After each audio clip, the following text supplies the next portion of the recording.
with a ground swell pushing 3 metres. 16 men remained in the event this morning, and the first heat gave an indication of what was to come.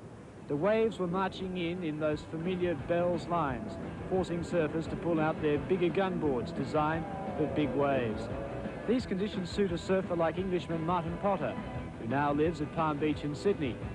24-year-old Potts is a dynamic and powerful surfer who many believe will go higher than his current world ranking of number 6.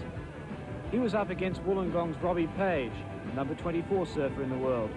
Robbie didn't manage to make the most of these conditions and wasn't catching enough waves. Martin, on the other hand, was performing well, showing why the Gotcha Company was paying him $1 million over 5 years. The surfer's best 4 waves are tallied, with each ride being scored out of a maximum of 30 points. In the end, Martin won easily, with Robbie Page only managing to catch 3 waves.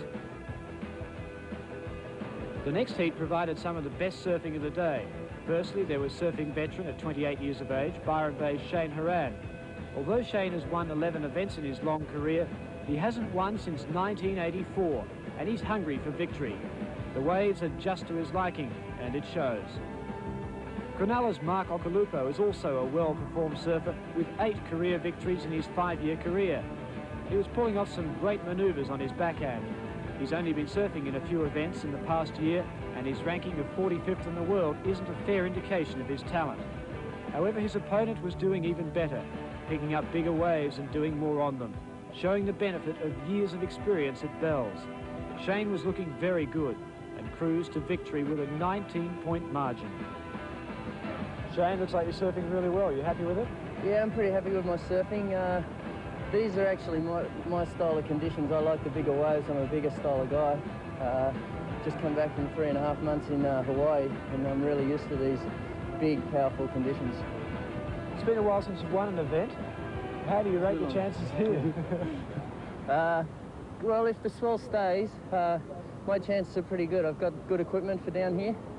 I'm feeling fit. I've been training really hard, and you know, if the wind swings offshore and starts to get holler, my chances will get even more so. In 1986, Nikki Wood from Newcastle won this event as an unseeded 16-year-old surfing through the trials. He had problems last year, including a knee injury, which required surgery. Could 1989 be his year once more? His opponent, Narrabeen's Greg Anderson, wasn't doing so well. In contrast, he's ranked number 30 in the world and has yet to win a major event.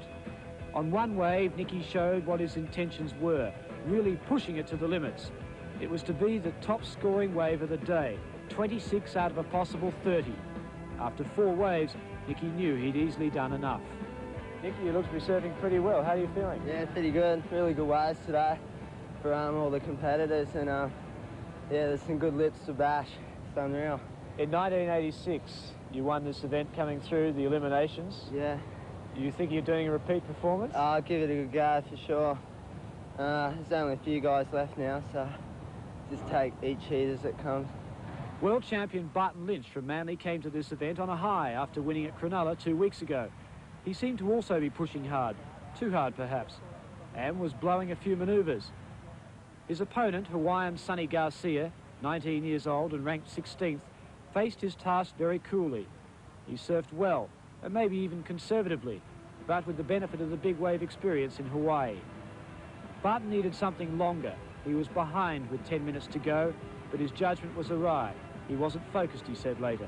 The second upset so far, world champion defeated by a rookie, 85.5 points to 61.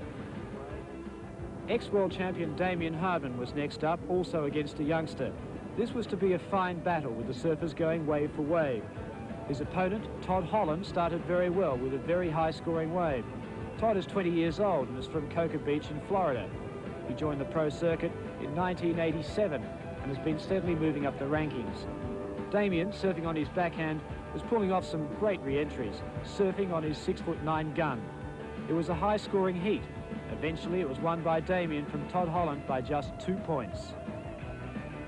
The last round 2 heat saw the world's number 5, Queenslander Gary Elkerton, up against New South Welshman Bryce Ellis, the number 11.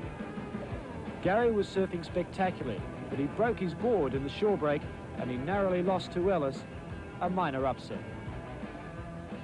Then it was the